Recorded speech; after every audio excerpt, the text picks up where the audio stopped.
Hey guys, this is James from Man Tripping. We are here on another Men Who Blog virtual happy hour. This time talking about Franklin, Tennessee. I first met some of these guys from Franklin, Tennessee on a conference about 2 years ago at Travel Media Showcase. And ever since then, I've wanted to go visit them virtually. And or actually, I wanted to go visit them in person. But we will have to settle for doing it virtually. And, with that being said, we've got some guys from H Clark Distillery. I'm drinking some of their Tennessee bourbon right now. They've also got an amazingly delicious black and tan, which is made from from oatmeal and oats, I think it is. Anyhow, I actually have a bottle of that coming. I was so looking forward to trying some of that they said they could send me a bottle of that special. That's coming later this week. But for right now, we've got some Tennessee bourbon. Not to be confused with Kentucky bourbon. I'm not entirely sure what the difference is, but hopefully they will be able to tell us in just a few moments. But anyhow, I apologize for the jackhammering going on outside my window. If you guys can hear that, it is, I live in an urban area, and at least it's not riots, so I'll take the jackhammer, guys. But anyhow, I have a joke. We have been paused on the jokes for a while, and in honor of the fact that Franklin, Tennessee is just outside of Nashville, the joke is, how many Super Bowls to take, or how, you know what? I just totally screwed that up. Well, you know what? I'm going to let Kevin do the joke, and then I'll come back because Kevin's always better doing the jokes than I am. So, Kevin, I'll kick it to you. I don't really have a joke. I should have a Tennessee, Kentucky joke, but I don't have one handy. So, well, here I just reloaded the pages. How many Tennessee Titans does it take to win a Super Bowl? Nobody knows, and we may never find out. No. Ooh. Little blast on the Titans. Yeah, well, I couldn't think of anything whiskey or whatever, but I figure, you know what? Tennessee Titans, I had a great time in Nashville a few years ago with the folks at Nissan. The folks at Nissan are actually based in Franklin, Tennessee, so I've been having lots of my friends tell me about how great the area is, so it's exciting to actually be able to talk about it. And I know you are from just east of there. I know Knoxville's really not anywhere close to Nashville, but 3 hours. Yeah.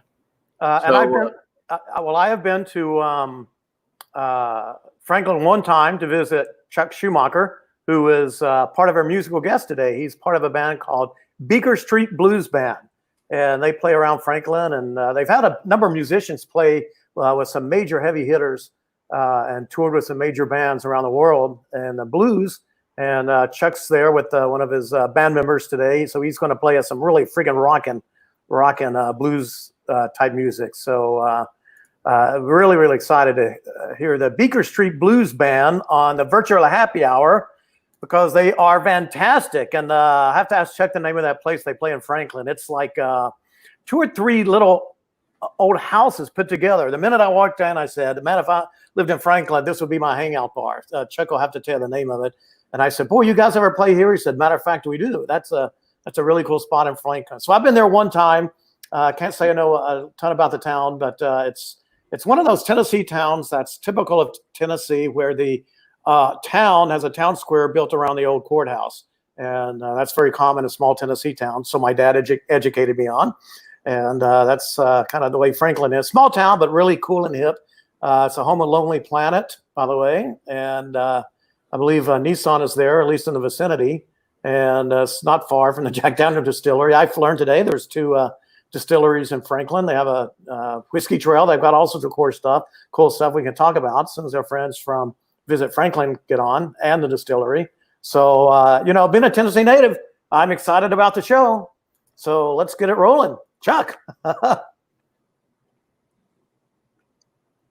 Chuck, how you doing? Well, wouldn't you know it? Well, I'm pretty good. Got a little bit of you're a little choppy on the audio.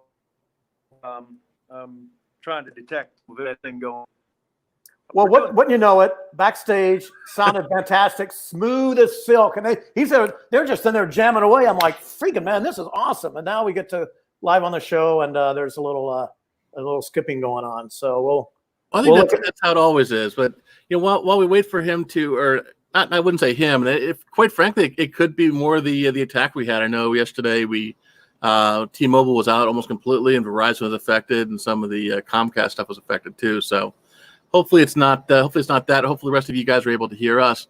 But from talking with the guys at Franklin, Tennessee, one of the things that really appeals to me about that area is the fact that it's close enough to Nashville. You still got the music scene, you still got the culture, you still got the fun, but it seems like it's just far enough outside of the area that it's kind of more chill and more laid back, and maybe a little less expensive. Nashville has gotten incredibly, insanely expensive over the last few years. Have you been recently to Nashville? Well, I can tell you that Franklin's very expensive because that's where all the country music stars live. And Chuck lives out on a ranch by quite a number of them, and there's horses and big palaces out there. So Franklin, as far as that goes, it's where a lot of the people, country music stars, live now, and a lot of people have been moving out of Nashville down into Franklin. Now there's some my sister's son, one of her sons lives in Franklin, and he's by no means a rich country music star, so you can find an affordable place to live there. But it's really it's grown for people outside of Nashville, and it's a little further from Nashville than I thought. It's 45 minutes at least. There's Matt. How you doing? Well, here's the guy that can answer the question on. And clearly, it's an upscale suburb, but I was saying as far as hotel prices, downtown Nashville has gotten absolutely insane as far as the price of hotels, and some great new hotels too. So to be fair, but is Franklin hotel prices, are they cheaper than downtown Nashville, or is it kind of matching the overall economic strength of the community? It's cheaper, and right now everywhere in the country, everyone is a lot cheaper right now. But in normal times, you might find a little bit more of a price break from the downtown core, from downtown Nashville on their Broadway to our hotels. You're gonna see a slightly lower price point. Gotcha.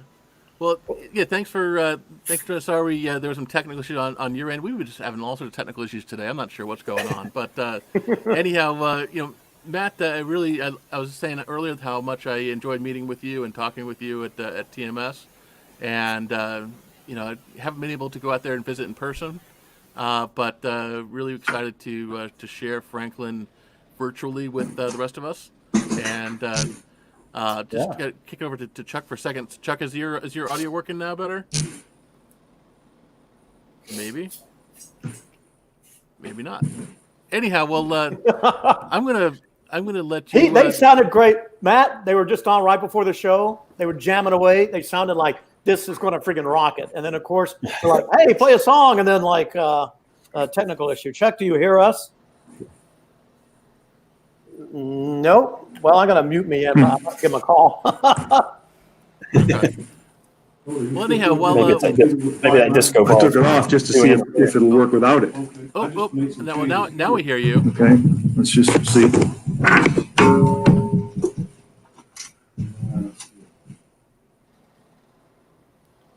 Are you still able to hear us? Well, I tell you what, Kevin, why don't you and Chuck see what you guys can do, and I'm going to let Matt talk about Franklin, Tennessee, and why we should all go out there and visit once it's up and running. Is that? We tried that the other day. Remember, it wasn't working, and then he. So, Matt, you have the floor while we work these technical things out in the background. Sorry about that. So, what is the status, first of all, of Franklin? Is Tennessee open? Is Tennessee kind of still under lockdown? What's the bars and restaurants and hotel scene look like right now? Right now, Franklin is open. Tennessee as a whole is open in 89 of our 95 counties, and the others are those with their own health departments, like in Nashville, their county specifically, and some of the larger cities. They're in various phases of opening. And but Franklin, as a whole in our county is open. Lots of different precautions being taken, very social distancing depending on the size of the bar or restaurant or attraction, and lots of focus on outdoor things and modifications that you would expect in this time. But you can you can come and have a Franklin experience today that would be you might have had last year at this time, just slight modifications. Well, Matt, why would people who go to Nashville give some? I know your website has what to do. If you got a day, Yeah. why would people, if they're visiting Nashville, tell us why they would be interested in going to Franklin? I'm not hearing them now. Yeah, so we're located just 15 miles south of Nashville, and a lot of the names that make Nashville famous actually live and call Franklin home. So while Nashville, you're going to get lots of the bright lights, and kind of to use a music metaphor to say it's like the big arena show for a concert. Franklin's a lot more of your singer-songwriter, more acoustic version. It's a classic American Main Street, just 16 square blocks in the downtown that really look like a Norman Rockwell painting. And it's mixed in with incredible shops, restaurants, history galore. And it's a Civil War town, a place that several presidents have made their mark in Franklin. And it's the unique shops along that main street alone are incredible. Then you throw in, whiskey, wine, beer, incredible scenic views, and a Natchez Trace Parkway. That's one of the most beautiful stretches of highway in the U.S. And James's background picture there shows it off nicely. It's an incredible escape there to take a breath, enjoy things at a slower pace, really relax, but still see some incredibly talented folks playing the lunch hour. So it's a well, there's Chuck. We have a technical guy who. Oh, hey, Heath, how you doing? Heath Clark out here. With the Tennessee flag in the background. All right. I wish I could claim responsibility for it, but I'm sort of posted up in a de facto studio. I had lunch with a couple other distillers in Tennessee today, and so I'm actually in Jeff Arnett's man cave. So Jeff's the master distiller at Jack Daniel's, so I'm sort of posted up near his Corvette collection. So nice. Well, I went down. I was in Nashville with my friend one time and drove down to the Jack Daniel's factory, or distillery, whatever they call it. And I'm like, they take us into a room, and there's just small amount of bottles going around. I'm like, this can't be Jack Daniel's. Right at the single barrel line. Yeah, that's their super high end stuff. The Gentleman Jack, and he confessed the actual production facilities down the road. But I thought it was hilarious. I'd go in there, and I got this guy Dusty that talks like this. He said, I used to be a taster, and the problem with the tasting, you're supposed to spit it out. If you don't spit it out, they make you a tour guide. Right? Make you a tour guide. That's funny. We thought it was funny. Well, maybe you can talk a little about your distillery now. And, sure. I was visiting part of my distillery today. So I grew up near Lynchburg in a small town called Tullahoma, and still have a family farm down there. And so that's where our barrel storage facility is located. So I was checking on some barrels, had lunch with Jeff, and sort of wrapping up the day down here. So our production side is in the booming metropolis of Thompson Station. So we're about 8 miles south of Franklin. We're a whopping 1,400 square feet. And in that facility, we have a 100-gallon pot still where we produce a malt whiskey, the Black and Tan, which I believe you've become a fan of. And then our James certainly has. I'm looking forward to that bottle coming. But right now I've got some of your some of the Tennessee bourbon methodology here. And then what we're probably best known for, which is kind of ironic in a whiskey town, in a whiskey state, is we're probably best known for this, which is our dry gin. And so it sort of turned into 40% of our volume over time is gin. And so we have people come in all the time, committed to whiskey, and they'll leave with both gin and whiskey. So it's been a lot of fun to bring new consumers into that market category. Well, I'm not a gin guy, but from reading Matthew's blog post, he says he's not much of a gin drinker either until he drank your gin. And see, that's kind of cool. So it's not just new drinkers. And so, my wife and I started, we started this distillery 6 years ago. It'll be 6 years in August, which is remarkable how fast that's gone. And so, when we got going, the first thing we started doing was started making bourbon. I sort of knew what I wanted to do there. We started working on that. And then we started trying to figure out our gin recipe. And it took us 9 months just to figure out what we wanted to do with it. And so we started with, not some preconceived notion of like, you know what, we're going to have 75 botanicals and get some polar bear hair and it's going to be great, right? So we started out with sort of the simple idea that, what in the world is a juniper berry? And so we went and got some juniper and started isolating those and distilling them and putting them together and ended up with our gin. But it's actually harder to make than whiskey. Oh, really? Day-to-day basis, yeah. One of the trends that I kind of dig about the Northwest whiskeys is the Northwest gins. They're really focusing on not just using the juniper berries and stuff that would I guess be native to Britain, but using some of the local stuff in Oregon and in Washington State. Clearly, Tennessee's got a lot of natural wild flora, I guess. Are you guys using some local elements to make it uniquely Tennessee? We tried. It led to some spectacular failures. So one of the things I really wanted to use was honeysuckle. So that's something that blooms here in the late spring and just smells amazing. And so we went and got honeysuckle, picked tons of this stuff. It felt like tons. It's probably only like an ounce. It was so gross. It was the worst thing. It was disgusting. So we, used the techniques. I tried to figure out what the Saint Germain guys do. How do you pull these essences out of the flowers? Finally, my wife was like, "You've got to stop. Our house stinks. It smelled like just rotten hay or wet grass stuck under the lawnmower." We tried cucumbers. It's always kind of bitter. We even went so far as to try like chicory and even sassafras. So I was looking for some southern type botanicals that might do all right, but they were not good. It was bad. So we gave up and traditional botanicals. Like, if we start growing oranges, we can do some orange peel in Tennessee, but that seems a long way off. And Heath, I have to interrupt you for a second. Chuck, it sounds like your audio's working now. Well, I'm getting fine signal here. There we hear you. We're just wondering why we're not hearing them now. We're hearing them.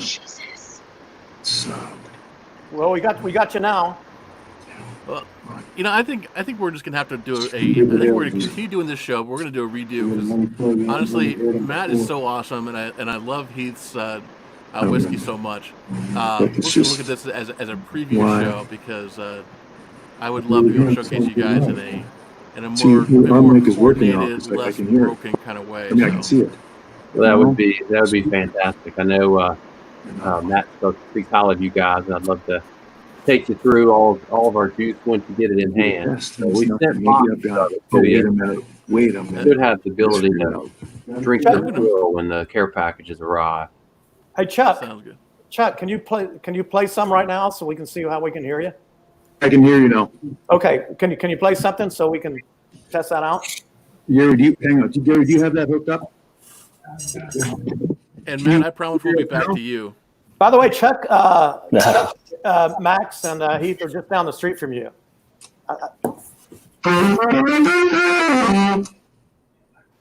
Knock out a song. We hear that great. Yeah, we hear that great. We hear that great. Yeah, let's play it too. All right.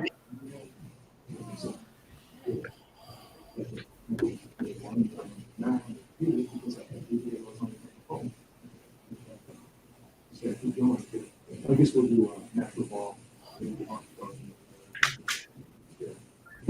Hey, you guys ready? Bring it on. Bring it on. Here we go. 1/3 of the Beaker Street Blues Band. The other 4 guys are fired. They didn't show up. Uh-oh. No, just kidding. Here, how about that? Is that a little better view? Yeah, Perfect. that's great.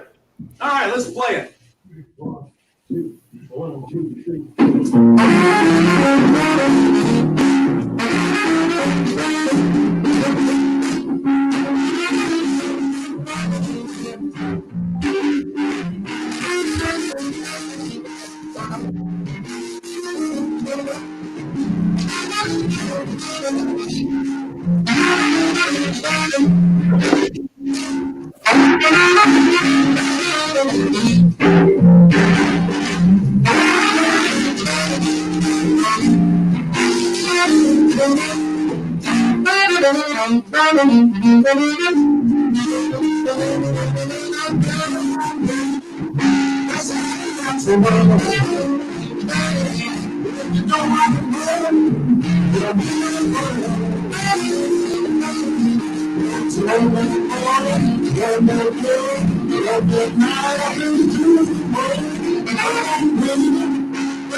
Nice work. Wow. I mean, why do you need the other 2/3? That's my question. What are the Chuck, what's the name of that place you guys play in town? The house bar that I like. Hey, Kimbro's in Franklin. Kimbro's, yes. Kimbro's, awesome place. Yeah. Love Yes. that place. Yeah, Kimbro's is cool. Heath, you ever need a musicians at your distillery, call Chuck. Matt, Well, that you ever would be need good. anyone? Yeah, Franklin, local musicians. Chuck, where do you live? What's trying to give them a perspective of where you are? He's on some farmland where in the middle of nowhere. He's got horses. Down by the river. No, that's Chris Farley. Now I live east of Franklin a little bit, out in the country. In fact, we're out in the country right now. This is where we're at. Near the George Jones Bridge, right? About a couple miles from there. I was actually on the road the day that he crashed into the bridge, and I was in the traffic jam, wondering what in the world happened. And then here comes the life flight helicopter, and they were hauling George off. Did you hear about that, James? What's that? Did you hear about the George Jones Bridge? No, it's news to me. I'm familiar with George Jones, but He crashed into a bridge because he had Was he on a his lawnmower, or was this a different crash? that was a different crash. He did get on his lawnmower and go to town because his wife took his car keys away from him. Oh, there's been a few crashes with George. so usually when I'm thinking about crashes, it's involving a NASCAR or an IndyCar.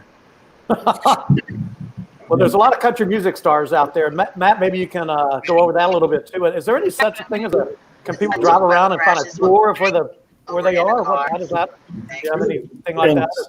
In Franklin, we're incredibly proud that we will do almost anything except a tour of the stars. Except that you don't no one's out there like Hollywood map of the stars.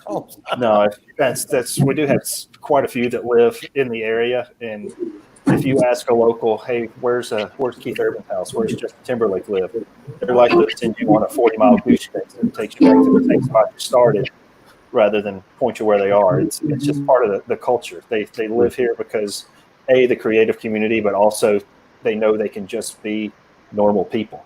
I mean, you'll see someone that's got, half a dozen Grammys at Starbucks or running a charity 5K on a random Saturday morning, and they're just regular folks. So they know people will treat them that way, and part of that is not sending them to, a busload of folks to stand at the end of their driveway and, watch for them to be out mowing their yard.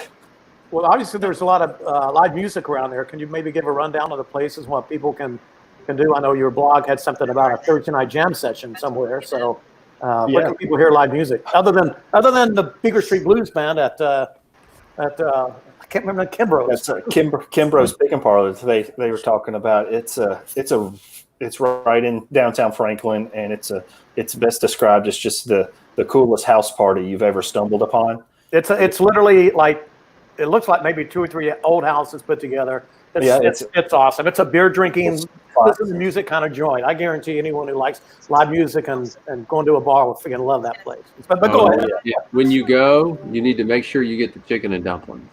You gotta get chicken and dumplings. Do you know that, Chuck? Now we've lost his music again. I muted Chuck because there was some background.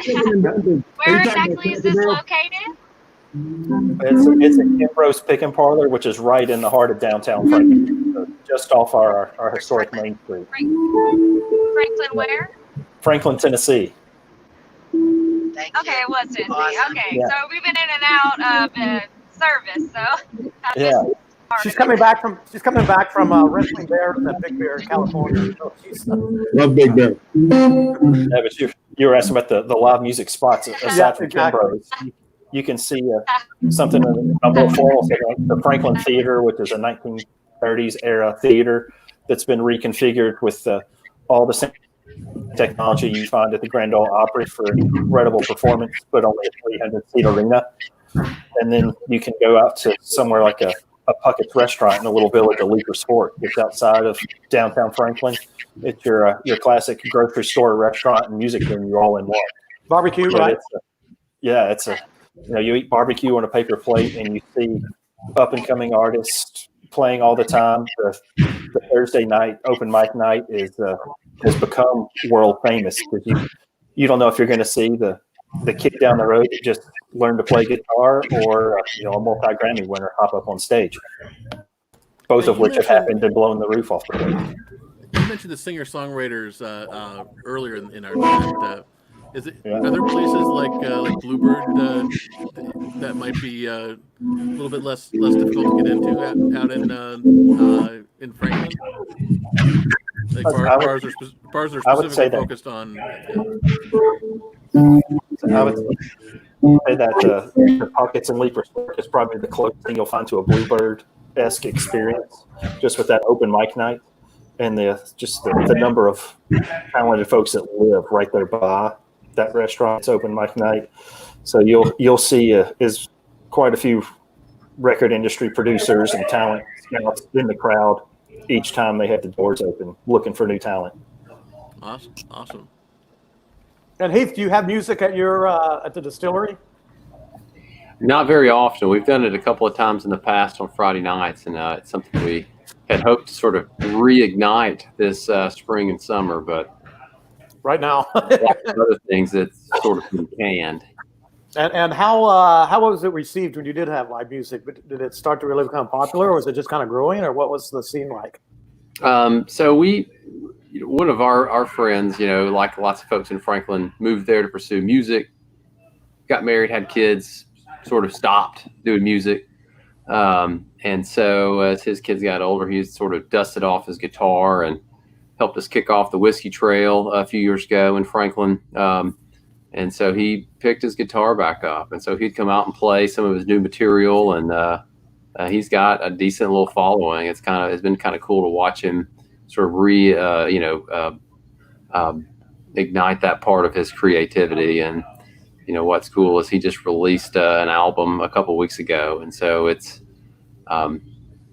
his sort of music journey is a lot similar to the Distillery in that we sort of start at the same time and interesting sort of similar paths. But it's not hard to get a crowd for live music in anywhere in Williamson County. That's part of what we do. The cultural cornerstones of our community are, hospitality, music, and of course whiskey. And so we try to do all three better than anyone else. Well, James is giving you cheers on that. I will too. James, notice what I'm drinking out of, not my shot glass anymore. James got me some whiskey drinking glasses. Oh, good for him. That's Yes. proper. Is there any difference as far as the Tennessee bourbon, Tennessee whiskey, and Kentucky? Is it just the name, or is there any difference in the two, the way they're made? So, Tennessee whiskey is basically bourbon that's, sort of filtered through sugar maple charcoal before you barrel it. It's just a filtering technique. It sort of helps change the flavor profile of the whiskey. And if you think about the historic roots of that, it was probably necessary back in the day when the distillate was probably pretty tough.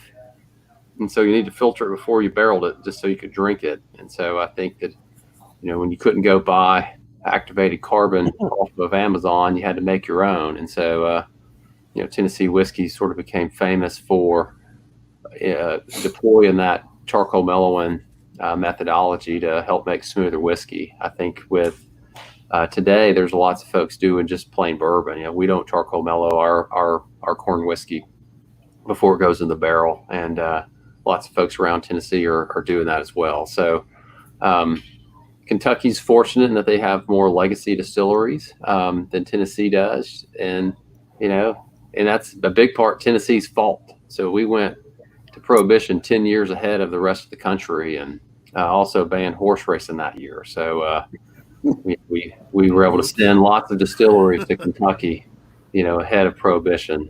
So, Well, you didn't ban football and UT football. As you know, you went to UT, right? And, I did a couple of times, yeah. And isn't it tradition at UT, if you go to a UT game without any bourbon, don't worry, the fans will give you some? I don't know. I've never gone to a game without bourbon. That's what hip flasks are for. I only know that because I took some UCLA people there a few years ago. I lived in LA at the time, and a bunch of UCLA folks went out there. And someone actually went there without bourbon, and they find out, well, here, have some of mine. Yeah. There's no shortage for a dry campus. It sure does get wet. Yeah, There's a lot of whiskey floating around there. Exactly. Were you Finally, this year's the first year they sold beer at the football, during the football games, and it was. They sold it. I sold Cokes there in high school. Now they sell beer. Probably get bigger. Yeah, that way. they sell beer now. It's been the greatest thing ever. Well, I went up, took my kids up this past year, and went to the UT South Carolina game, and it certainly helped. They should have been selling beer in Tennessee for the last 10 years because I should have been selling. I should have been selling not the whiskey the last 10 years. Yeah, I was there within the Peyton Manning era, so it was good times and good football, and so if there was ever a decade when we needed beer, it was the last 10 years. The last 10 years, particularly that Georgia State game last year. I know, somebody showed the statistics, and we had turned into Kentucky, right? So our win-loss percentage mirrored Kentucky over the last 10 years, and that's not where we want to be. And Tennessee does not like Kentucky. Anything in Kentucky. Yeah, my wife was in Kentucky when we met. So a little friction war. Yeah. Now, Heath, Matt, I don't know which one you can talk, and James, I'm curious. I'm sure you are too about this. But the whiskey trails, and you have beer trails too, right? Can one of you explain how that works? How to sign up? How does that work?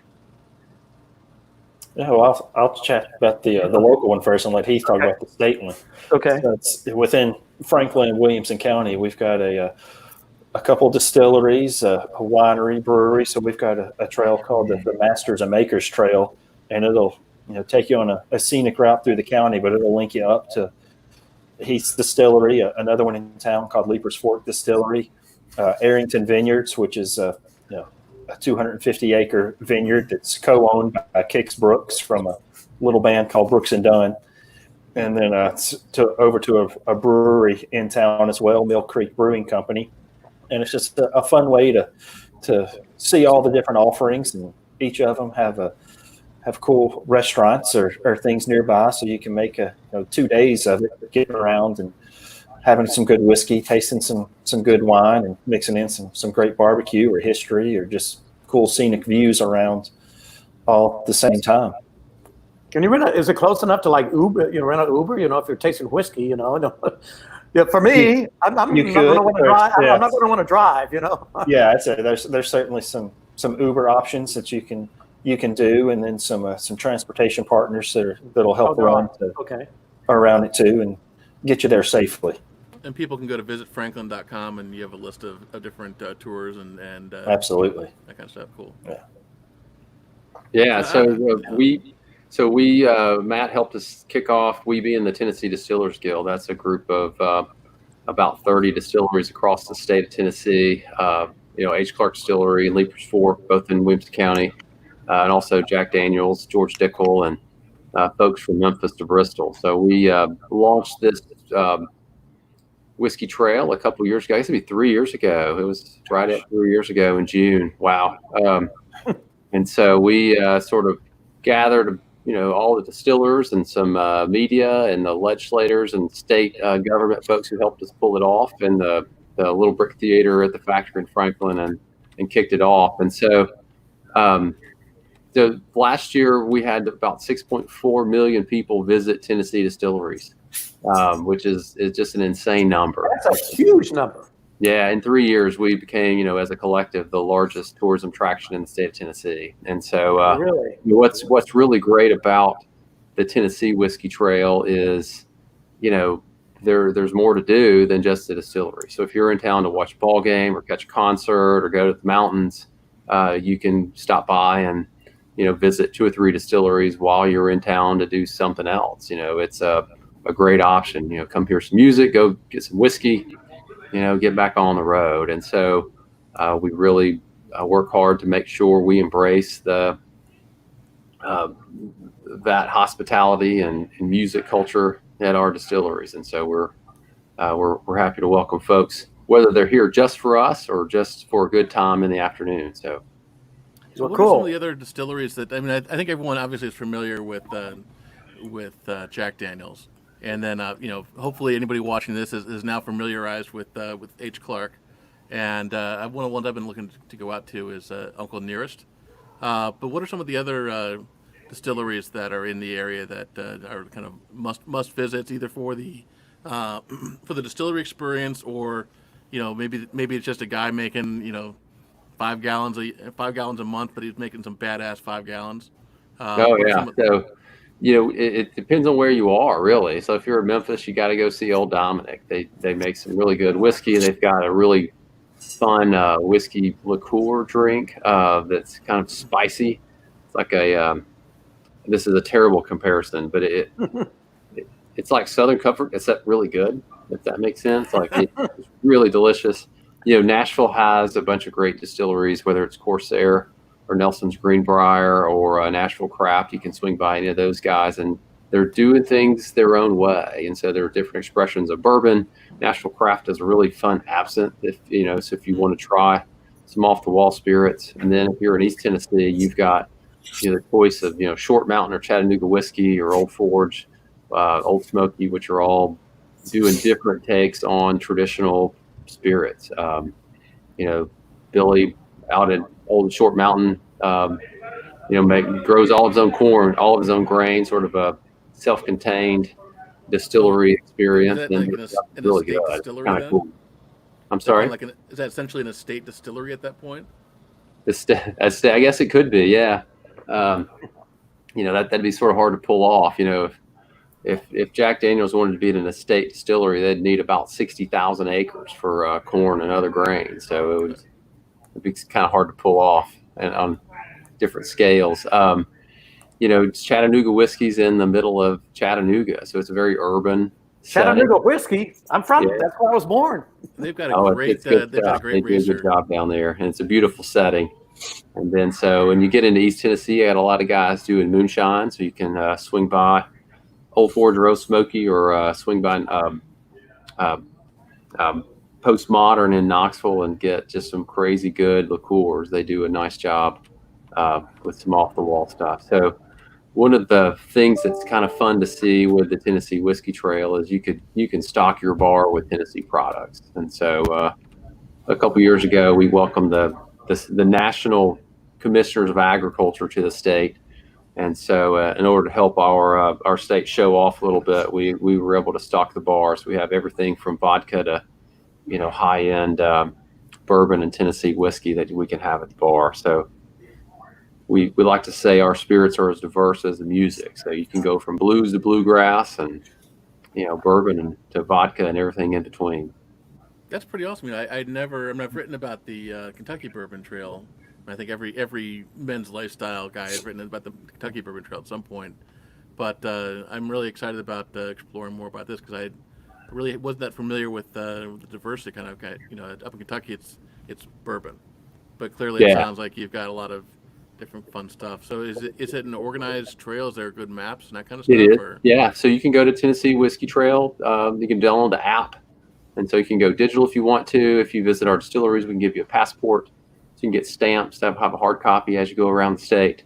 And so it's a fun way to see our great state. Now, Tennessee's takes a while. It's about 600 miles from Memphis to Bristol. That's an expensive Uber ride. Yeah, if you're standing in Bristol, you're closer to Canada than you are Memphis. And so, well, the solution there is to just load up a Nissan Armada and have a driver. That's right.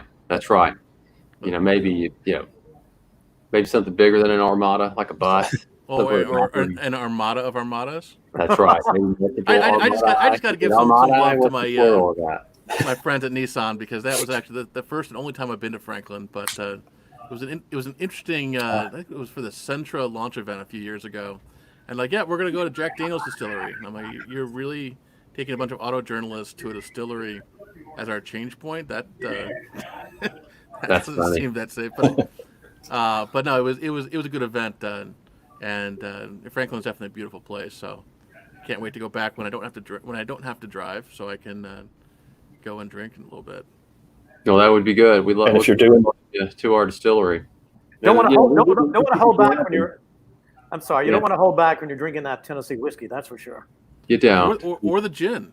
I got to try the gin now. I'm anxious to try that gin after what I read from what Matt said about it. So I'm anxious. Really anxious to try that. We'll bring you over to the clear liquor side a little bit. Well, let me know when you make some rum too. No, I tried to introduce the black and tan, which I in the beginning of the show before while everything was completely chaotic, but I figured you'd probably be able to describe it better than I can. I know it has some oatmeal in there that you've distilled, or oats anyhow. But tell us more about that because you did a great job giving Matt a couple bottles to share at the show because. I think walking into that show, Matt, I was like, Franklin, Tennessee, where the hell is that? And throughout the shows, everyone's like, hey, they're giving shots out. And, well, shit. I think everybody in the show knew where Franklin, Tennessee was, at least where the booth was by the end of that. That's good. Those 2 days. So that wasn't by accident. Black and Tan's it's a malt whiskey that we do. It's a bit of a cousin to Scotch. And so instead of just going straight malt or trying to do a spin on the smoke, I thought, I like stout beer. Sam Smith's Oatmeal Stout Ale out of York is, long been a favorite, beer of mine. And so we make an oatmeal stout ale. So we take our Pilsner malt, chocolate malt, unmalted oats, and twice distill it, barrel age it. So you get sort of that malt texture that you would with a Scotch, but big chocolate on the finish of that whiskey. It's a unique one, but it's good. It looks like Chuck's ready. Chuck? Yeah. Chuck's up. Chuck, now we can't hear you. Now we can't hear you. He's been in the background. He's unmuted. Well, it's just one of those days. It's just one of those days. Chuck? Well, gentlemen, as Chuck fires up, I'm going to have to step out. So today is my daughter's 13th birthday. Oh, happy birthday. And so my job is to get home and bring pizza to her and a house full of 13-year-old girls who are doing a sleepover. So.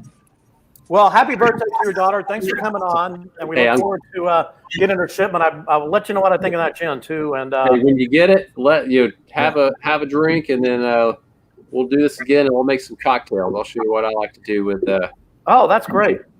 We also have a bartender, which you're sending it to. Cheers. And excellent.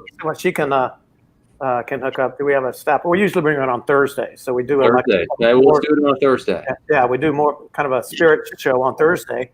And thanks, cheers, and I won't tell you where I went to school, so we'll keep on the good note with you. Guys, thank you for having me on. I really do appreciate it. Look forward to seeing you again soon. All right, thank you very much. All right, thank you. That's a fun guy from all our emails back and forth. He's a fun guy. He likes to go mountain biking and do all sorts of activity stuff.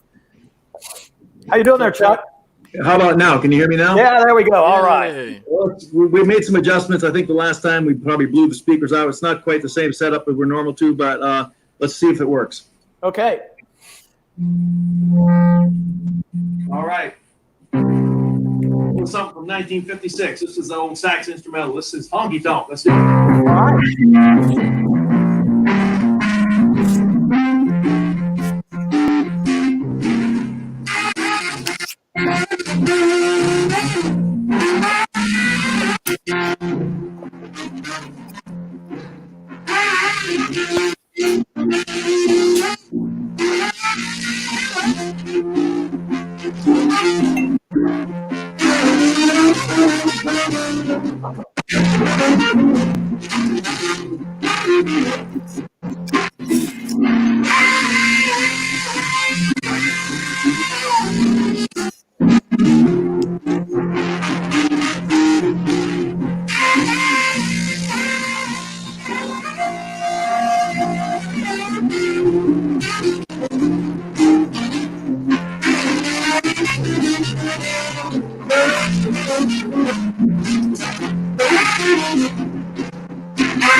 Wow.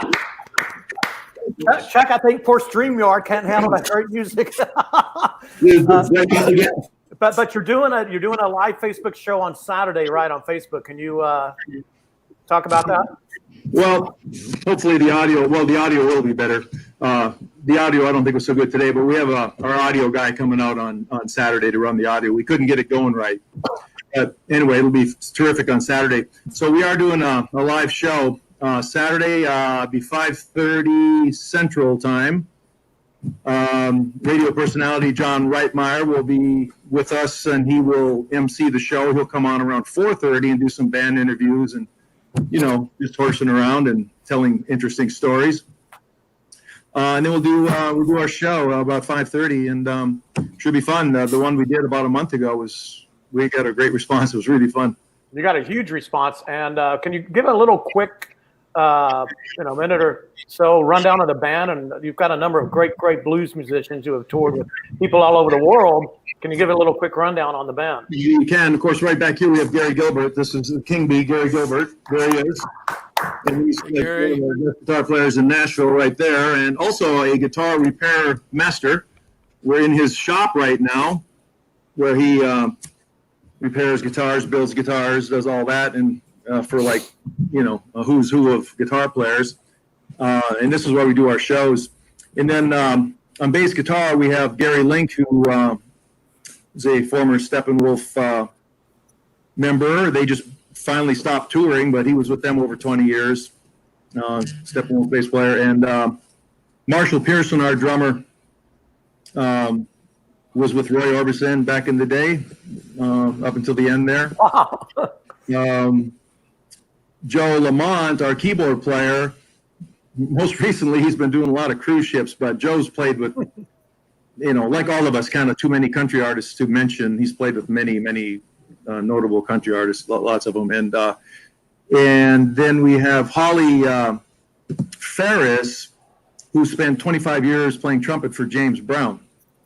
Whoa. So, and me. What a collection there.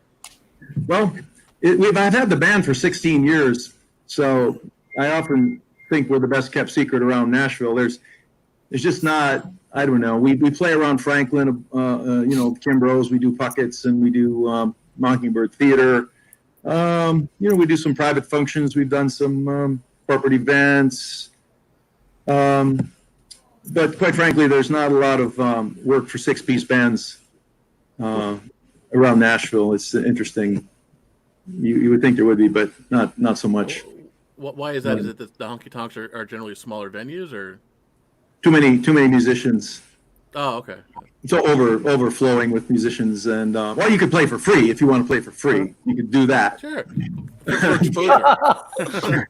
Yeah, great exposure. The guys in their 60s need more exposure. Well, you should invite Matt over sometime for one of your sessions you do on Facebook, because I think he would love to go in there and see you guys live, the whole band in the studio, because you guys are rocking it. The last show you did, it was impressive. It's a good format for us because we have, like I said, a few venues where we play, but it's just not kind of geared for this sort of thing around here. But online, it's a different deal. You're playing to everybody, so it works out great for us. But and like I said, our audio will be in check here on Saturday. We'll have good audio.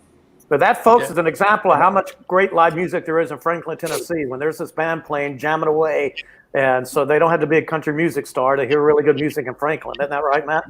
Absolutely, and I would say it's unique in that I grew up with musicians in the family, and I'm a native to the area, so kids in school, their parents are off on a business trip. Yeah, they're on a tour bus going around playing, but it's really unique that so many musicians here that literally the server at lunch could be the next star on the radio. And it's true. When I worked from home on a more regular basis before this job, I was a regular at a little pub down the server disappeared for a few months, and she popped up on The Voice. Now she's headlining a show in Vegas for the last couple of years, and that's really? That's not an uncommon story around here. So it's if you walk downtown Franklin, you're going to see performance venues like Kimbrough's or the Franklin Theater. You're also going to see pretty incredible music at the restaurants or at the dress shops around here have stages. So really? Yeah, I mean, this within Franklin and the kind of the 16 square blocks of the historic downtown area, there's 30 different places where you could see live music at some given point during a week. Wow. So it's all good. I mean, so it's not like you're just going to walk in and find some upstart with a guitar.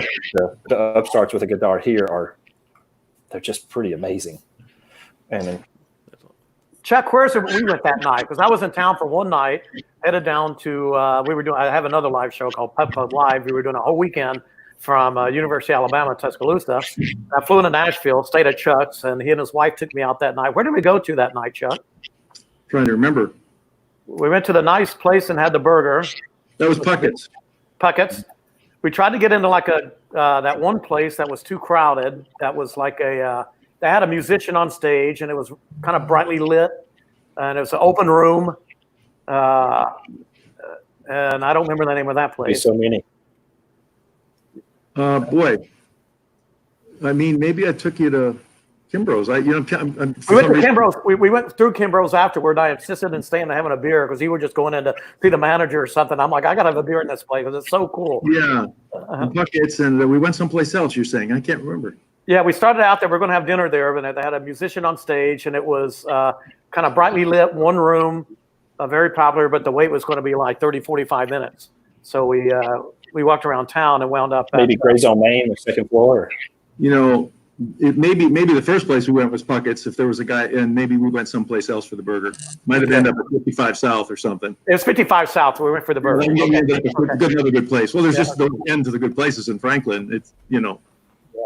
We moved here in 1990, and the place has just busted open since then. It's unbelievable. In 90, you could go down to Main Street, and there's just nobody there. Now it's a tourist place. It's unbelievable. So, Matt, where do people stay in town? I didn't really notice. Are there hotels downtown, or what's the logistically? If someone's going to go bar hop and listen to music, what part of town do they should they stay in?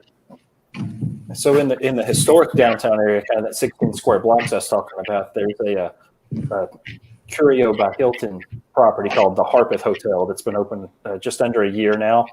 I mean, it's a fabulous kind of more luxury upscale property. But then overall in Franklin, there's 45 plus hotels more being built. Really? Yeah. So we've got everything from your limited service all the way up to your full service. So whatever you're looking for is there. Kind of in the different neighborhood of Franklin.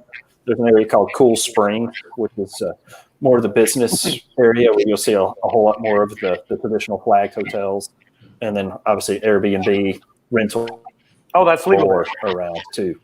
Okay. Yeah, absolutely, and thriving. Okay, that little town has 45 hotels, places to stay. That's amazing. Well, there's a ton of corporations there. So there are Lonely Planet, Nissan, right?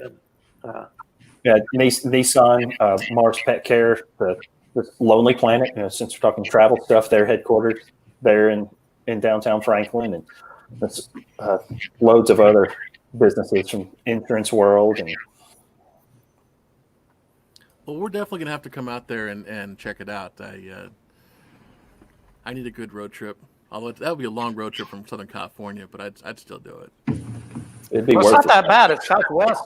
Southwest Airlines. That's what I flew out there, and American Airlines flies direct from LA. I just moved to San Diego. I'm sure they fly from San Diego. Yeah, I flew Southwest in San Diego, so they fly there direct.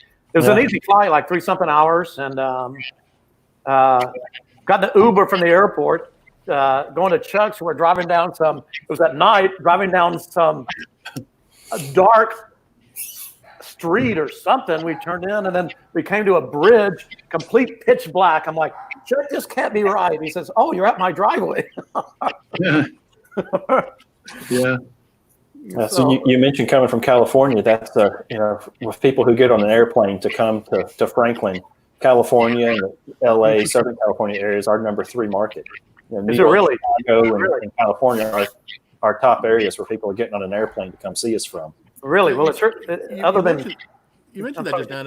A friend of mine who ironically hates country. I'm not sure why she hates country, but that's unfortunate for her. But she's excited about coming to Nashville. She's like, well, it's more than just country, and I guess she's right. Absolutely.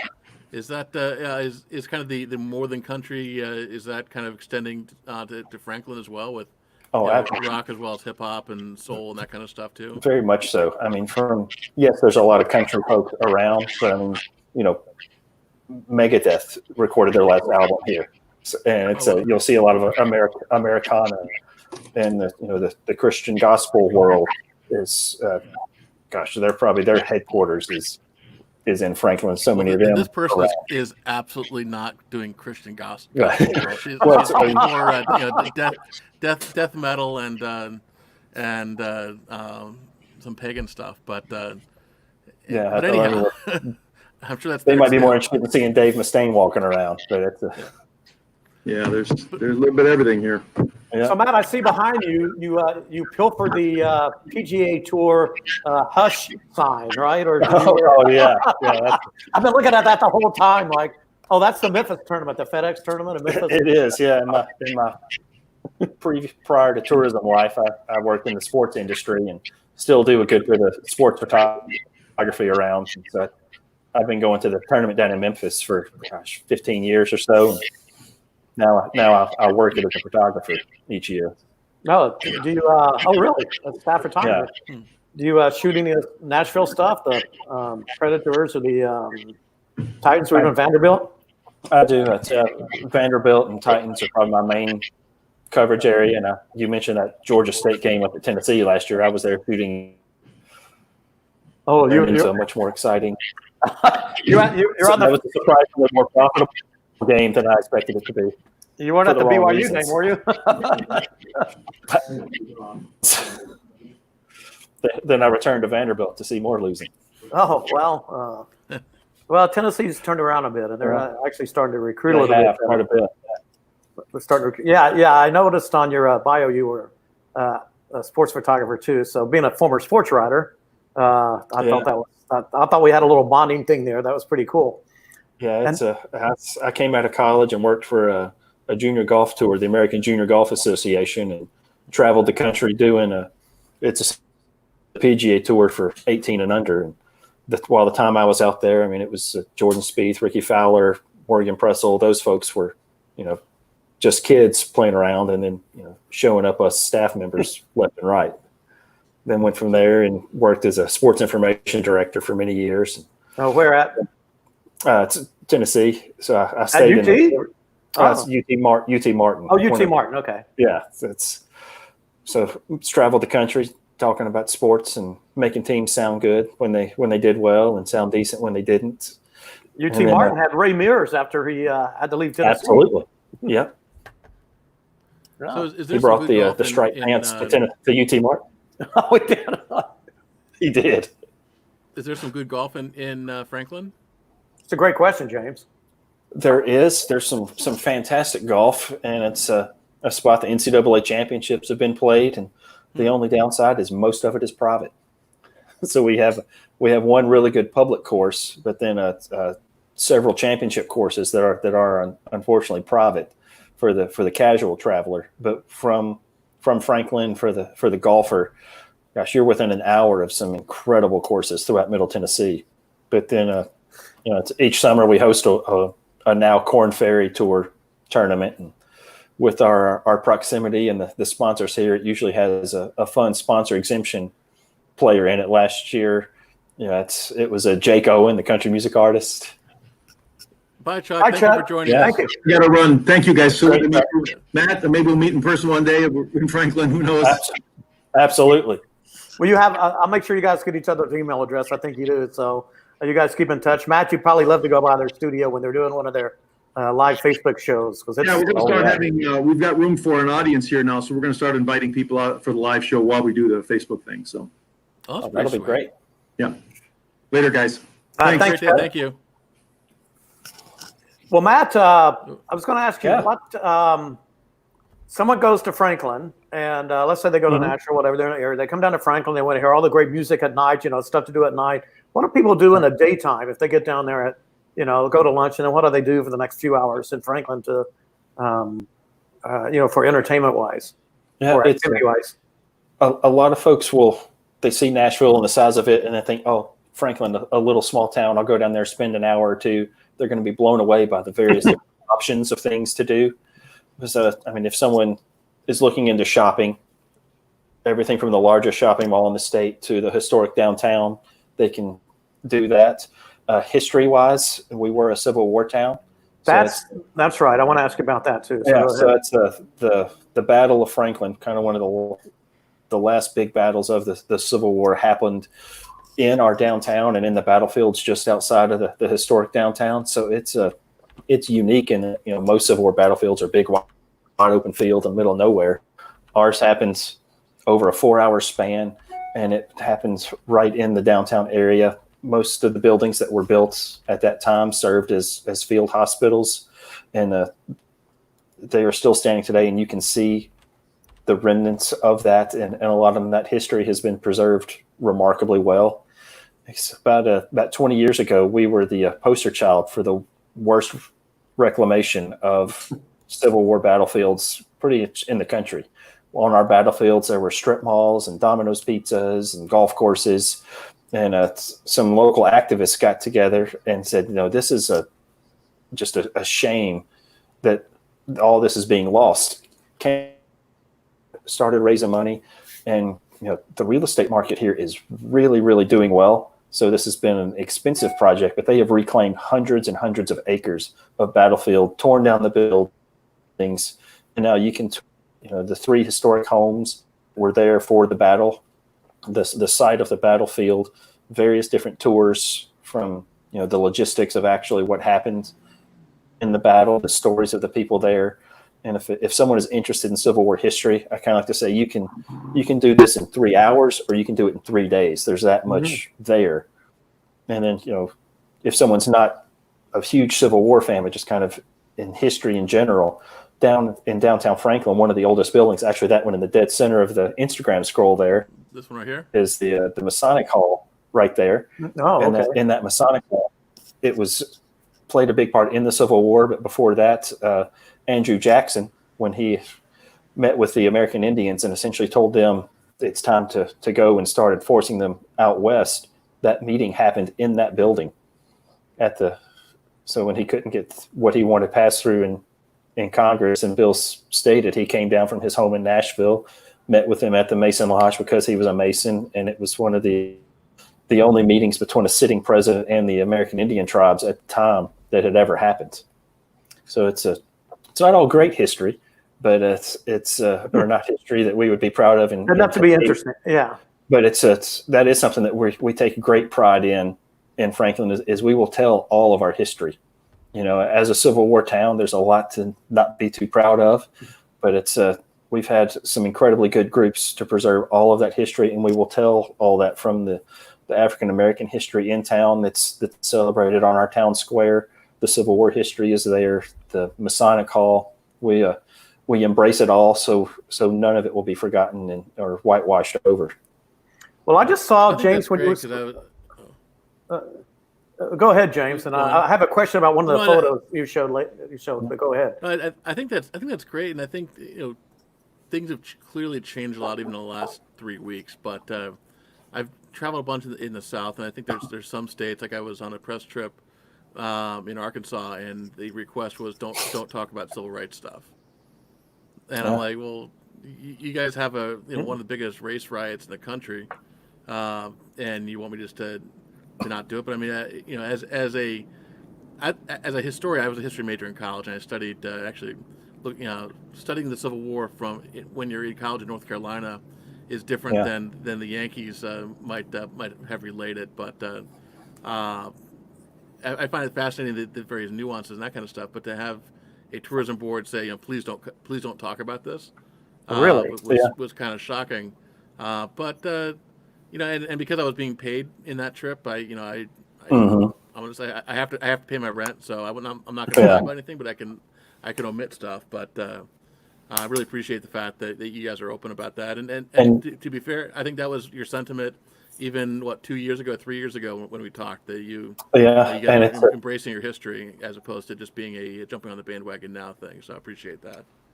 And while we're not proud of things that happened, we are proud in a different sense that we will tell that entire story, and everyone's story will be represented. And how the latest iteration came about is after Charlottesville happened, there was a prayer vigil in our downtown where, there is a concrete statue, a Confederate monument that is there.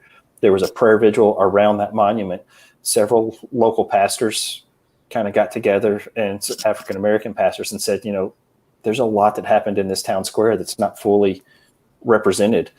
They got together with some of the Historic Society folks and the Battle of Franklin Trust folks here in Franklin and said, what can we do? It wasn't a city-led initiative. Not they were completely supportive of it, but it was local pastors and citizens that said, we need to tell this.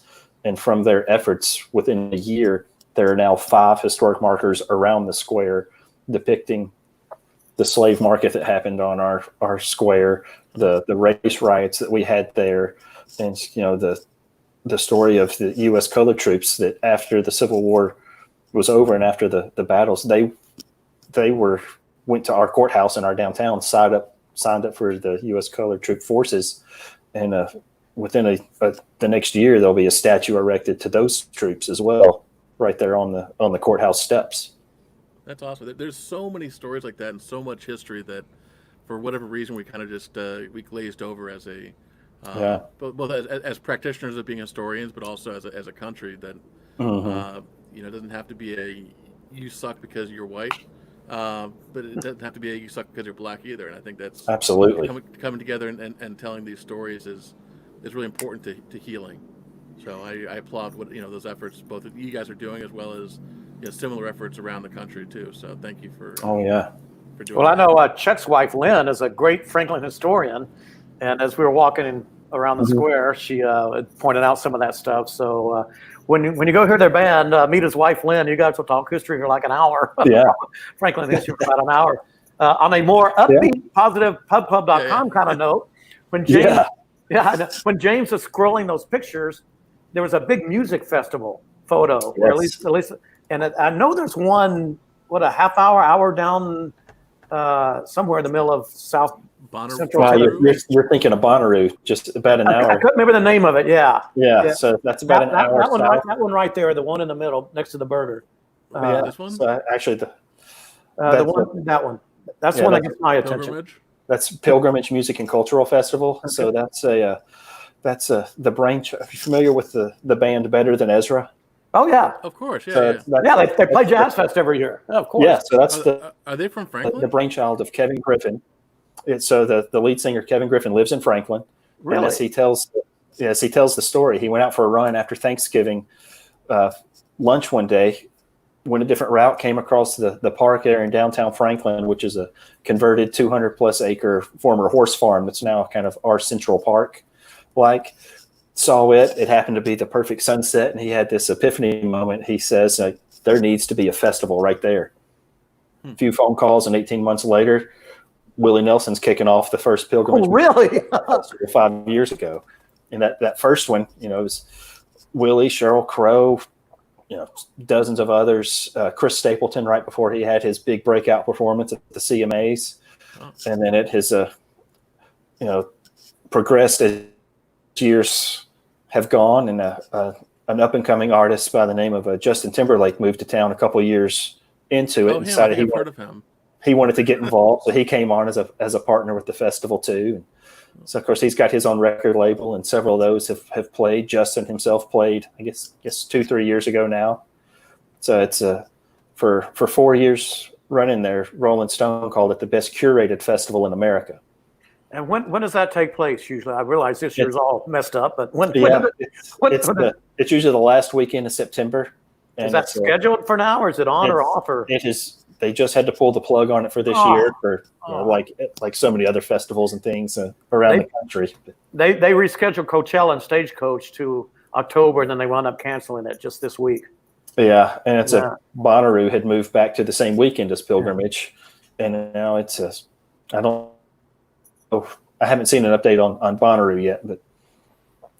So what you're saying is that for the 2021 show, you're going to invite Kevin and I out there. Exactly. Yes. Yeah, so it should be a fantastic comeback show, because they have got and it's being so close to Nashville, people probably think it's another country festival. There are some country acts there, but you'll see so many. I mean, last year it was Foo Fighters, Keith Urban. Wow. So they were. I'm trying to remember who was on the That's the in bill. downtown Franklin?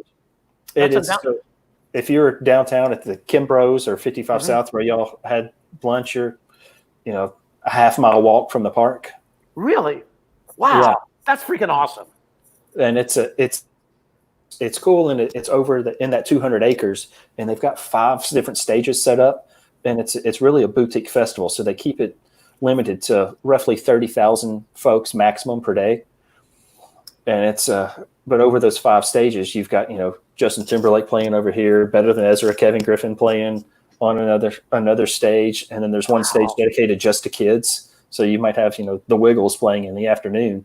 I'll So play it's from that stage. So it's an all ages, all family kind It of is, show too. Then. and it's not an official tagline, but it's kind of Bonnaroo for people who grew up and had kids. So it starts at like 10 in the morning. It's over by 8:30ish at night. Oh, really? And So it's, that's time to go to the bars here yeah. at the bands. Yeah. So then you have time to go into town, have a meal, and go back and sleep at a hotel and sleep in a real bed, take a shower, come back the next day. Wow. So It looks like you'll find looks like a fun event. it is. There's food from all over the South. You can try lots and lots of whiskey and beer and things from the local area. So you I can was going to ask, you have craft beers apparently some wine whiskey, too. Yeah, and Oh wine. yeah. It's a big focus on obviously the Franklin local ones, and that's actually my picture. Really? That's your That's awesome. Yeah, So apparently Foo Fighters played there too. yeah. They played last year. I like the fact he's wearing a Hall & Oates shirt though. Yeah, and Hall & Oates played the same year as Timberlake. Wow. Yeah, so it brings in folks from all over the world for this festival, and it's it's easily our largest festival for music-wise each year, and it brings lots of worldwide attraction in. But there's music like that all year round. Wow. Is Well, that I'm the really impressed. I wish I had that's known more about this. You probably talked all about it during our meeting, but in a 5-minute or 10-minute speed networking where we're drinking, We might have lingered on the whiskey. But no, this is great, and I know a lot of my dad blogger friends, mom blogger friends would love this too, because I don't have kids, but truthfully, I'm too old for like going to Coachella and some of that kind of stuff. Like it's just not my scene anymore. But this looks really fun. And the way all the stages are spaced out, I mean, if you want to be elbow to elbow with somebody right up on the stage, you can do that. If you want to sit 150 yards away in a lawn chair, you can do that too. There's enough space. So it's like Jazz Fest then in that way, and people maybe It's a lot, and that was the inspiration for it. So it's Kevin being a New Orleans guy. That was their biggest inspiration was Okay. Jazz Fest, kind of Americana style though.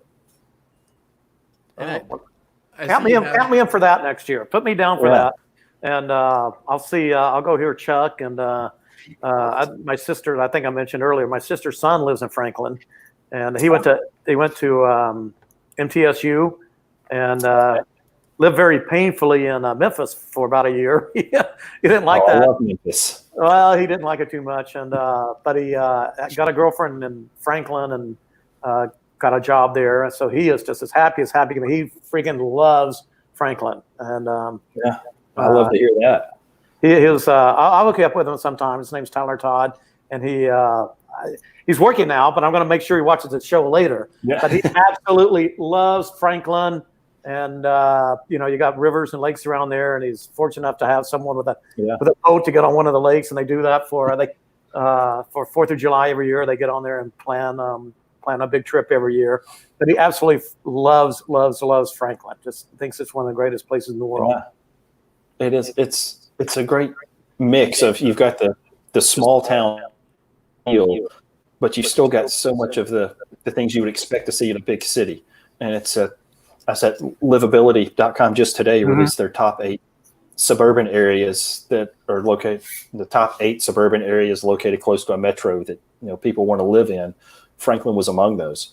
And because of all the different things you'll find there that are kind of surprising when you think of a place with under 100,000 people, but you've got from the festivals like Pilgrimage to all the different world headquarters, and from business. Do you have other festivals that like maybe more local type festivals that throughout the year, like a Labor Day or Memorial Day, or do you have another music festival or what? several other music type festivals around. The three biggest ones that happen kind of in the core downtown area. There's a one just called Main Street Festival that takes over the Main Street, usually in April. Okay. Sadly, this year was delayed like everything else in the world. But it's usually every April over a weekend. There'll be 100,000 people come to town and visit the Main Street, and it's live music, local food, shops, crafts, just everything that's, smaller town Americana that you would love. 100,000 people? Yeah. Over 2 days, so there's room to move about. So, is that free or is it the ticket? It is, yeah. No, it's a free to come. There's in the fall, there's a similar setup, but pumpkin themed called Pumpkin Fest. Okay. And then come Christmas time, this audience may not be the most Hallmark movie watchers, but if a Hallmark movie would have turned into real life, it's Franklin in the holidays, and it's every week of there's a different festival. Biggest being Dickens of a Christmas, where the whole downtown area turns into a Charles Dickens novel.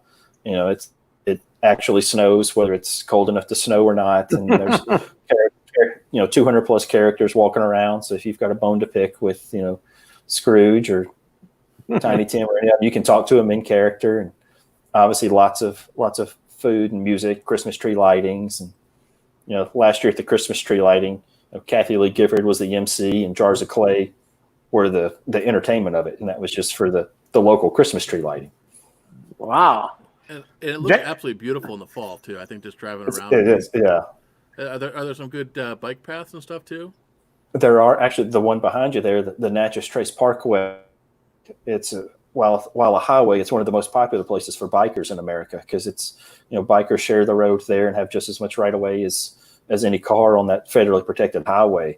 And the scenery is incredible because it's a federally protected highway. It's literally illegal to build a house within eyeshot of the whole 444 miles of the road. So is Natchez Trace kind of like Blue Ridge Parkway then, where it's the same designation as a federal highway and byway. Cool. Wow. So if you don't want to see the Civil War stuff, folks, go on a scenic bike ride around Franklin. Absolutely. Or motorcycles. All throughout town, yeah. Their paths. It's an incredibly bike-friendly community. So around the highways and the greenways that run throughout town. Cool. Well, I would love to go on forever, but I want to make sure we wrap it up and all that. But, yeah. Definitely apologize for some of the tech issues in the beginning. That was unforeseeable, but it's so funny. Chuck was up there. They're jamming away literally right before he went on the air. I even thought about we ought to let them just jam on the air as we go on. Then, but we didn't, and then they tried to come back on, and it was gone. So. But anyhow, we'd love to have you back on at some point. I know we're gonna have the bottles arriving from Heath tomorrow. Tomorrow. Yeah. But we'll schedule another time to talk more about Franklin. Maybe we can talk more about specifics about the whiskey trail and the craft beer as well. So yeah, when the bottles get there, let us know. We'll talk. And there's several whiskey festivals in town too, including one of the largest in the Southeast. Well, you've got just stuff going on all over the place. Yeah. Why are you just now bringing this up? Well, I know. It's listening to music, and it's just from last year's the Southern Whiskey Society. It even comes with. Well, I saw you holding up your Glencairn glass there. We'll get you one of these terrain glass ones. That's I'm empty now. I have to fill made glass called Franklin glass. Well, definitely send me that, because that looks great, or I'll pick it up when I'm there in Franklin. Yeah. So I think we're gonna, if not this year, I think we're gonna have to go there next year for some football, some road tripping in a beautiful. I don't know, not really the Smoky Mountains at that point. I don't know what mountains those are. You're talking my territory. You're talking my territory. That's East Tennessee, Knoxville. Well, yeah, I know East Tennessee is a Smoky Mountain. I'm not sure what the mountain names are. The Cumberland Plateau. Cumberland Plateau is. We're just the rolling hills of Middle Tennessee. Yeah, we're not actually mountain height in our area. And it can be tricky, if the weather's not good in the wintertime, driving over I-40 over the Cumberland Plateau. It can be a little tricky. So we'll get some. But it's always pretty in Franklin, though. Listening to music, drinking whiskey, drinking some craft beer, eating some barbecue, and getting our fingers all greasy on some fried chicken. I think we got it. think that sounds like an amazing escape. So, Well, yeah, barbecue, but I think Franklin's a little more upscale than Dirty Old Fried Chicken. I'm sure they've got good fried chicken there, but it's a little, this is not your old redneck southern town. It's right No, right but at Well, I'm we're sure also home to there's some Martin good fried chicken. barbecue joint too. That's world famous. Well, no wonder my sister's son loves Franklin so much. I'm just starting to scratch the surface. I'm glad I was there that one time with Chuck, but it was like, night in, go out, and then head out to Tuscaloosa the next day. So I didn't really get to explore it, but I did get to see part of the downtown. I get to, see what it's like. And I was saying earlier, my dad, who worked for TVA, explained to me when I was a kid that all the old Tennessee towns have the whole town built around the courthouse downtown. Mm-hmm.